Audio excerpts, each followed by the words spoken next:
nagsisimula na naman ang new me sa pagbablog. Mini vlog lang naman to pero parang ang haba na yung nagawa ko. Ito ngayon, naglalakad ako papunta sa groceryhan sa Robinson Mini. Yung maliit na Robinson doon, yung Smart.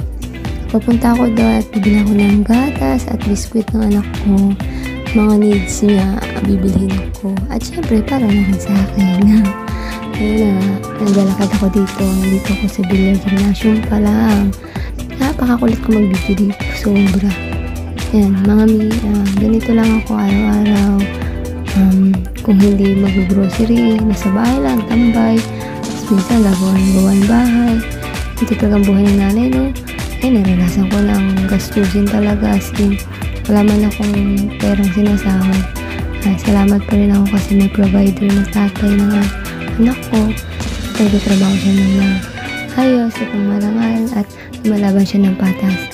Kahit sobrang hirap ng buhay, talagang hindi siya sumusuko para ma-provide yung pangailangan ng anak niya. Ito ko, naglalakad papunta sa Robinson at nasa malayo kong lugar. Dahil hindi na ako sa manggahan nakatira, patuloy lang ako dito sa Monticelli ng Mungapahan. Siyempre, gahanap pa rin. At siyempre, kailangan ko rin talagang makapaghanap ng mas mura. Kaso wala talaga mahanap kasi mahal talaga ang upahan ngayon. At tiis-tiis na lang talaga ang mami niyo. Tiis-tiis muna mga meal. Ito ko ngayon. Hindi ako sumakay. Ganun, kalakad lang. Kaya na yun. Parang maaambun pa nga eh. Muwang yung langit. Binidilim yung langit. Parang abutan pa ako ng ulan nito. Pero tuloy lang, laban na. Ayan, nakapagbili na ako. Ay, sorry pala mga min, ako nakapag-video sa pag-grocery ko. At sobrang busy kasi kung ano yung pipiliin sa anak ko. Hindi ko alam kung anong bibilhin ko. Eto, napabili na ko ano. Pati ito, napadaan pa sa milk tea yan, sa Brumoto. Thank you sa masarap na milk tea. Saan na lang ako napapadpad. Napunta pa ako sa manggahan.